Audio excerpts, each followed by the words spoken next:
Emotional labor. Emotional labor is the invisible tax high-performing, marginalized leaders pay just to stay in the room. It's managing other people's discomfort with your presence. It's softening your tone so you're not labeled aggressive. It's mentoring without recognition. It's translating across cultures while still hitting your matrix. And because you're competent, it becomes expected. That's the cost. Let's break it down through the elevation lens. Liberation, the internal drain. Emotional labor quietly siphons your energy. You monitor reactions. You anticipate bias. You regulate yourself and everyone else. Over time, you stop asking, what do I need? And start asking, how do I keep this room stable? That is internal overfunctioning. Liberation requires releasing perfectionism and emotional labor that quietly siphons power. Here's the hard truth.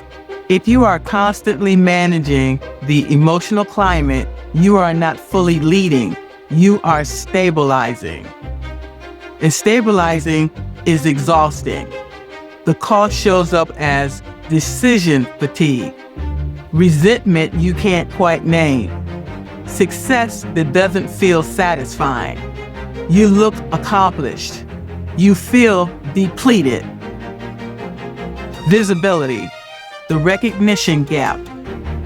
Emotional labor is rarely measured, but it is deeply relied on. You smooth conflict. You mentor junior staff. You make the culture work. But because it's relational, it's not always seen as strategic. Excellence that remains invisible is lost. When emotional labor isn't named, it becomes free consulting, free therapy, free DEI infrastructure.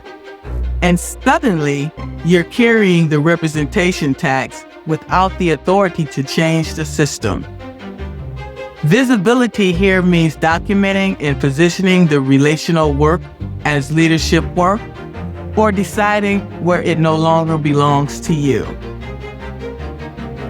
Transformation, when the system depends on your exhaustion. Here's the deep cost.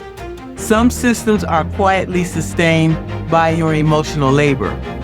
They function because you absorb tension. They avoid change because you buffer conflict. They don't evolve because you keep things from breaking. Transformation demands we shape teams, cultures, and norms, not just succeed inside them. If the system collapses without your emotional cushion, that is data. The goal is not to harden. The goal is to redistribute shared accountability instead of silence carrying. Clear norms instead of personal mediation. Structural solutions instead of personality management. The real cost? The cost of emotional labor is not just exhaustion, it's delayed authority. It's muted influence. It's potential diverted into maintenance instead of impact. You are not called to manage everyone's feelings. You are called to lead. The question is not how I stop caring. The question is, what emotional labor is aligned with my role? What emotional labor is inherited, not assigned?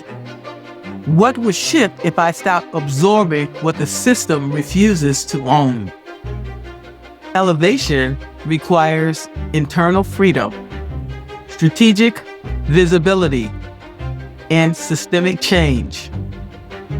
If your leadership is powered by constant emotional regulation of others, that's not sustainable influence. That's survival dressed up as strength. And you're beyond survival now.